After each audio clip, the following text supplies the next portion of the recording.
Salut les amis, bienvenue sur Joue avec la vie. Alors dans cette vidéo je vais faire un truc complètement fou. Je vais brûler mon journal intime, mon carnet, mes pages du matin.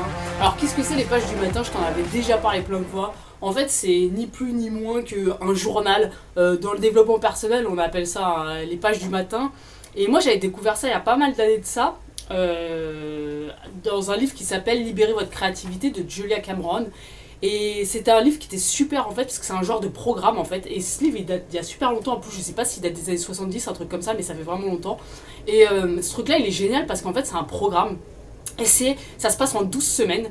Donc chaque semaine en fait, t'as un chapitre à lire et tout un questionnement et des exercices à faire. Et le but est donc de libérer ta créativité si tu te sens bloqué à certains niveaux, et c'est juste super. Et moi je sais que j'avais vraiment joué le jeu jusqu'au bout pendant 3 mois. J'avais vraiment fait ce programme là et ça m'avait énormément aidé. Et il se trouve que dans ce bouquin il y a 2 choses qu'il faut faire chaque semaine, et en l'occurrence il y en a une, c'est à faire tous les matins, c'est les fameuses pages du matin dont tu as peut-être déjà entendu parler dans le développement personnel. Le concept c'est genre tu te lèves le matin et puis tu noircis 3 pages de n'importe quoi. Le but c'est pas de bien écrire ou quoi que ce soit, parce qu'il y a des gens qui se disent ouais mais moi je sais pas écrire, etc. Mais justement c'est pas le but en fait, c'est juste de se vider la tête, tu vois, le délire. Et donc si ce bouquin t'intéresse, que c'est vraiment un super bouquin, je te mets le lien en description pour que tu ailles voir si ça te branche. Et donc aujourd'hui qu'est-ce que je vais faire et pourquoi je le fais?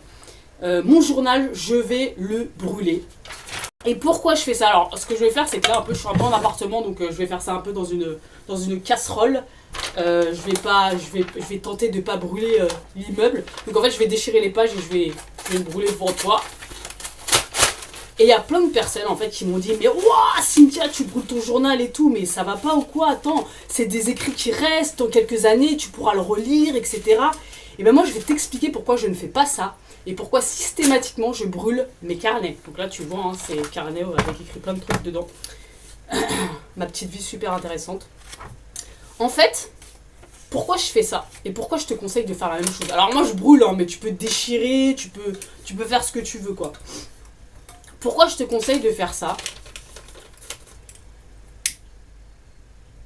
Tout simplement parce que quand tu écris un journal, je sais pas si ça va trop prendre, quand tu écris un journal, ce qui se passe, c'est qu'il y a comme toujours une espèce de petite voix en arrière-plan qui contrôle ce que tu es en train d'écrire.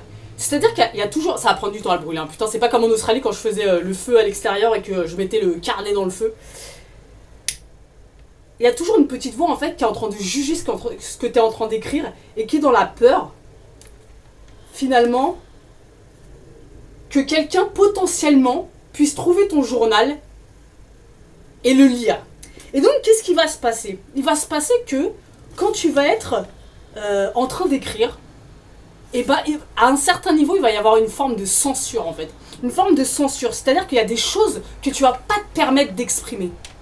Alors que si tu sais à 100% que ton carnet il va être brûlé après, il va être déchiré, que personne au monde ne pourra lire ce que tu as écrit, et ben il y a une forme de libération qui se crée en fait. Tu vas beaucoup plus te permettre d'écrire tout ce que tu as écrit, parce que c'est important d'évacuer. Et moi je sais que les premières années où j'avais ce journal, je ne brûlais pas, et j'avais toujours, ouais c'est ça, en arrière-plan une espèce de sentiment que, putain si quelqu'un lit ce truc là, et en fait, c'est pas le but, parce que le but, c'est de se vider. Le but, c'est d'être honnête. Le but, c'est d'extérioriser. Donc, si t'as toujours cette espèce de... C'est comme une pellicule, un petit filtre.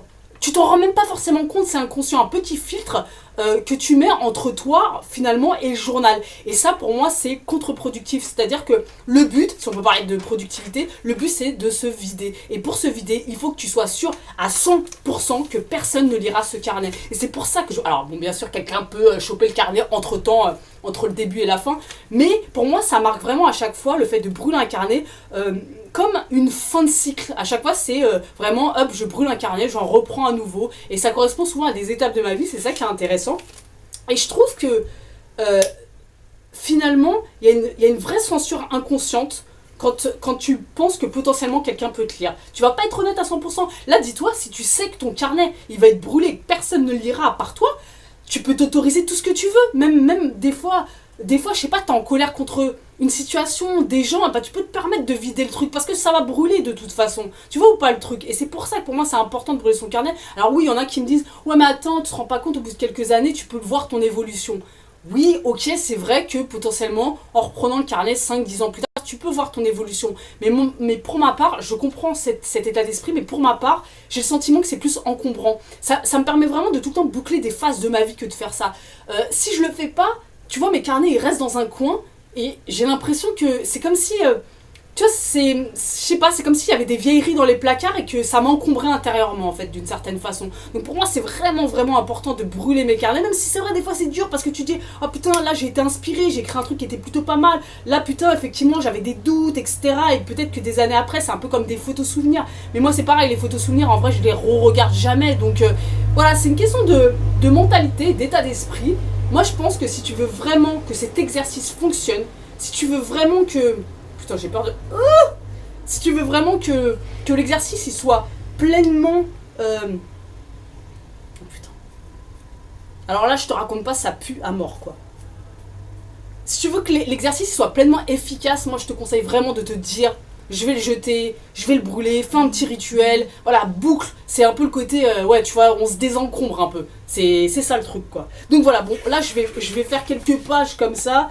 Je vais faire ça progressivement. Là, j'ai fait quelques pages devant toi pour te montrer un peu le principe. Donc voilà, je te conseille les pages du matin pour extérioriser. Je te conseille vraiment de te mettre dans un état d'esprit où tu vas le jeter, le brûler. Et tu sais que personne ne le lira. Donc tu peux complètement tout sortir, quoi.